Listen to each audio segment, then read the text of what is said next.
أما بعد فقد قال النبي صلى الله عليه وسلم يوشك أن يأتي على الناس زمان لا يبقى من الإسلام إلا اسمه ولا يبقى من القرآن إلا رسمه مساجدهم عامرة وهي خراب من الهدى أو كما قال رسول الله صلى الله عليه وسلم۔ محترم صدر جلسہ، حضرات علماء کرام اور دور دراز سے آئے ہوئے ہمارے محترم بزرگوں، جمعیت علماء کے کارکنان اور خدام، اور اس سے آج کا یہ صوبائی اجلاس جمعیت علماء بہار کا، جس میں اصلاح معاشرہ کے سلسلے میں آپ حضرات کو وہ پیغام دیا جا رہا ہے جو پیغام جمعیت علماء کی ریڑھ کی ہڈی کی حیثیت رکھتا ہے۔ میرے عزیز دوستو،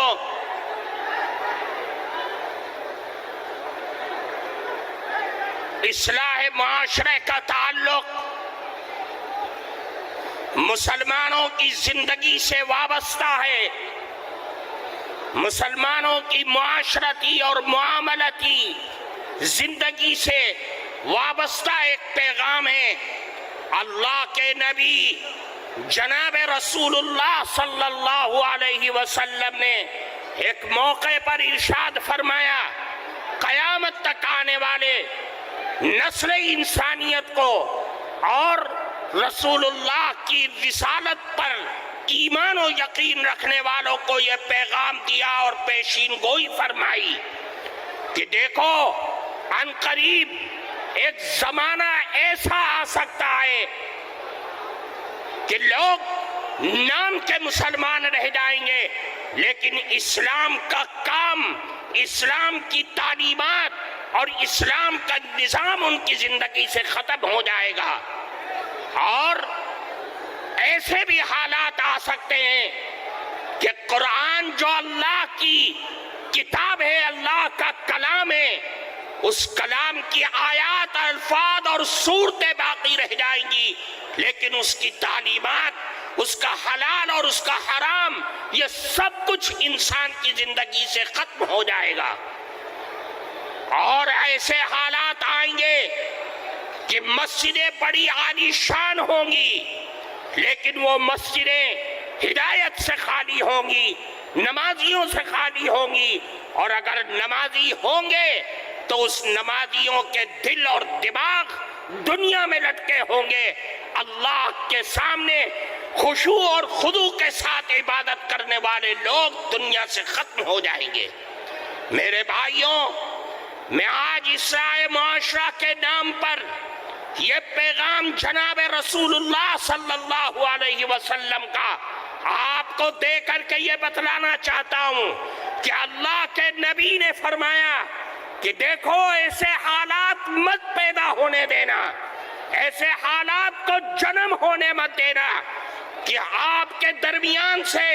اسلام کی تعلیم ختم ہو جائے، قرآن کے الفاظ باقی رہ جائیں اور اس کی تعلیمات تمہاری زندگیوں سے ختم ہو جائے۔ دنیا جو ہمارے سماج اور معاشرے کو تباہ و برباد کرنے پر لگی ہوئی ہے، اس کے لیے ضروری ہے کہ ہم دنیا والوں سے یہ بتلا دیں کہ جتنا تم ہمیں ستاؤ گے، جتنا تم ہمیں آزماؤ گے، ہماری قوت ارادی کو اور حوصلوں کو ختم کرنے کی کوشش کرو گے، ہم رسول اللہ کی تعلیمات، رسول اللہ کے دین سے اپنی زندگی کو وطن ہی وابستہ کر کے تم کو دکھلا دیں گے۔ اور دنیا والوں کو یہ بتلا دو کہ رسول اللہ کی شان میں تم گستاخی کرو یا قرآن کے آیات کی تم بے حرمتی کرو ہم خباب اور خبیب کے وارث ہیں، ہم بلال کے وارث ہیں، ہم جان تو دے سکتے ہیں لیکن رسول اللہ کا دامن نہیں چھوڑ سکتے۔ اپنی اولادوں کو بتلا دو کہ ہم سمیہ کے ظلم و ستم کو جانتے ہیں،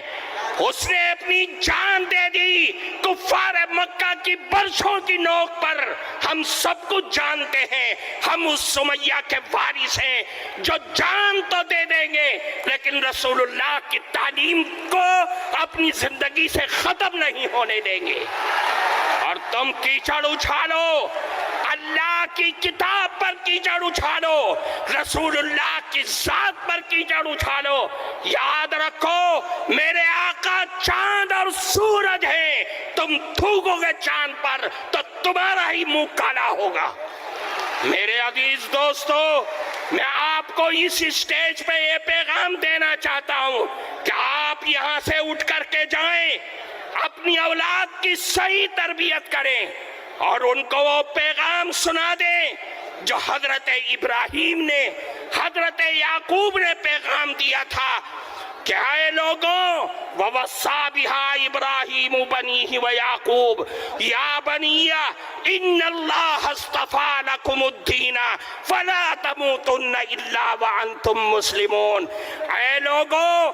تمہارے لیے اللہ نے دین کو چن لیا ہے، دین اسلام کو چن لیا ہے، تم مر تو جانا لیکن دین اسلام کا دامن نہ چھوڑ دینا۔ اور میں آپ کو اس اسٹیج سے